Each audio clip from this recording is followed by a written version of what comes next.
षोडशः सर्गः The 16th chapter प्रशस्यतु प्रशस्तव्यान् सीतां तां हरिपुङ्गवः गुणाभिरामन् रामं च पुनश्चिन्तापरोऽभवत्. Hanuman, the bull among Vanaras, admired the praiseworthy Devi Sita and the virtuous Lord Rama and started thinking once again. समुहूर्तमिवध्यात्वा बाष्पपर्याकुलेक्षणः सीतामाश्रित्य Tejasvi Hanuman विललापः.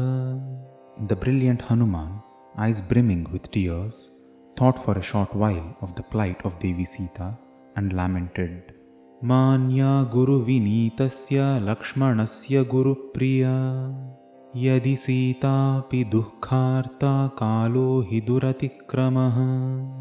If Devi Sita, who is worshipped by the righteous Lakshmana and loved dearly by Rama, herself could come to face this kind of suffering, then it is definitely true that the times are hard to overcome.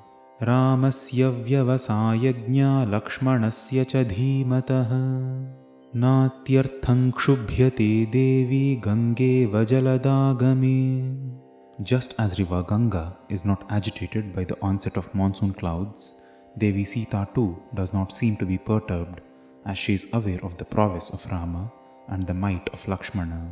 Tulyashila vayovrittan tulyabhijanalakshanaam Raghavorhati Vaidehim Tancheyamasi kshana.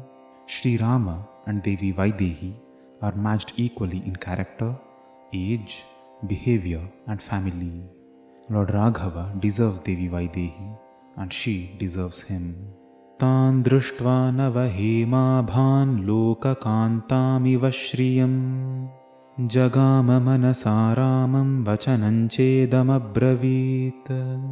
On seeing her glowing like molten gold, resembling goddess Lakshmi, who is dear to the entire world, and thinking of Lord Rama, Hanuman spoke to himself.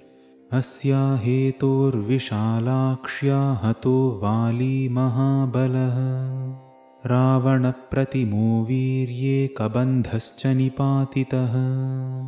It was for the sake of this large-eyed Devi Sita that the powerful Vali and the valiant Kabandha, who was equal to Ravana in his might, were both killed. Viradhascha hatas sankhye rakshasो bhima vikramah vane ramena vikramya mahindreneva shambarah. And it is for her sake that Rama killed Viradha of great valor in the forest, like Shambara was killed by Mahindra. Chaturdasha sahasrani rakshasam bhima karmanam nihatani janasthane sharairagnishikhopamaihi. And 14,000 fierce Rakshasas were killed at Janasthana with arrows blazing like fire. Kharascha nihatas sankhye trishirascha nipatitah dushanascha mahateja ramena viditatmana. It is for her that Lord Rama fell Rakshasas like Khara, Trishiras and Dushana. Aishwaryam vanaranancha durlabham valipalitam asya nimitte sugrivav praptavan lokasatkritam. It is on her account that Sugriva obtained the wealthy, highly coveted and hard to obtain kingdom of Vanaras, which was previously ruled by Vali. Sagarascha maya kranta shriman nadanadipatihi asya hetor vishalakshyav puri cheyamavekshita. On the account of the large-eyed Devi Sita, the Lord of all rivers and rivulets, the mighty ocean has been crossed by me, and the city has been searched. Yadi ramas samudrantam medinim parivartayet asyah krite jagacchapi yuktamityeva me matihi. Even if Rama turns the entire world upside down in his search for Devi Sita, it seems justifiable to me.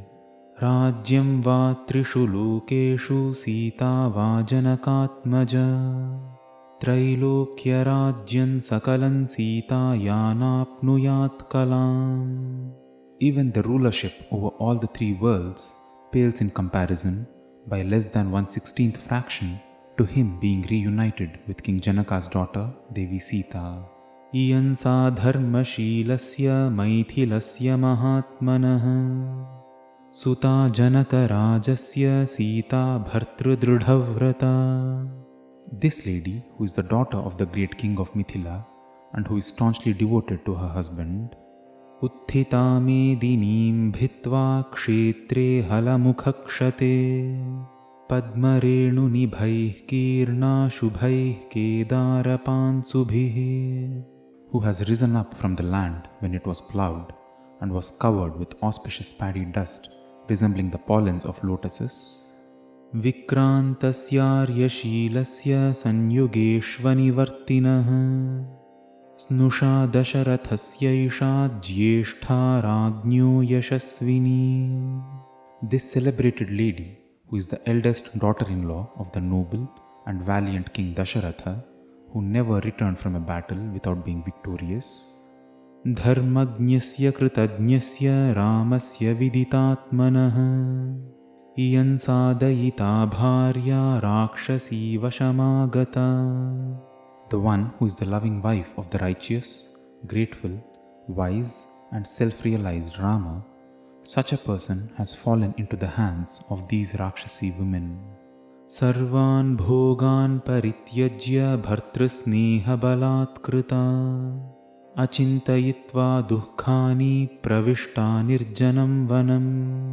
She let go of all her luxuries and out of the love for her husband entered the desolate jungle without a second thought. Santushta phalamulena bhartrushushrooshane rata ya param bhajate pritim vanepi bhavane yatha. She was content with the fruits and roots of the forest and by serving her husband. She was as loving and blissful in the forest as she was in a mansion. Seyang kanaka varnangi nityan susmita bhashini sahate yatanameta manarthanama bhagini.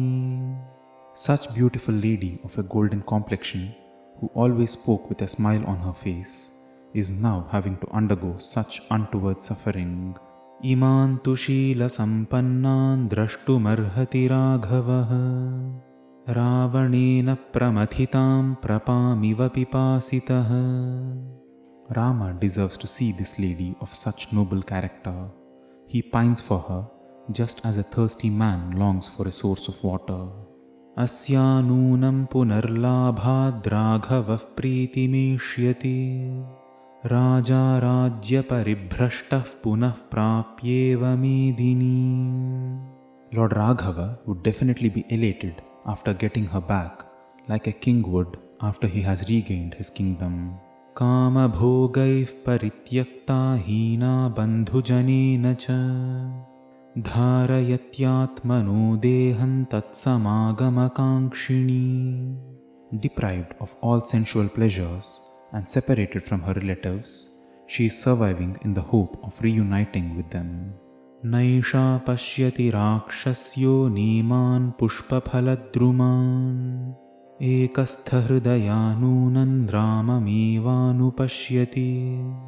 She neither sees the Rakshasis nor these trees full of flowers and fruits.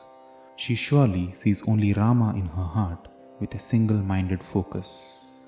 Bharta nama parannarya bhushanam bhushanadapi esha turahita tena bhushanarha na shobhate. Indeed, a husband is the best ornament for a married woman among all her other adornments. Devi Sita, who is worthy of such ornaments, isn't shining now since she is devoid of her husband. Dushkaram kurute ramo hino yadanaya prabhu dharayatyatmano dehan na dukkhena vasedati. Lord Rama indeed performs a difficult task in surviving without her. He is still clinging on to his life without withering away in his sorrow. Imamasita keshantan shatapatra nibhekshanam sukharhan dukkhitan drushtva mamapi vyathitam manah.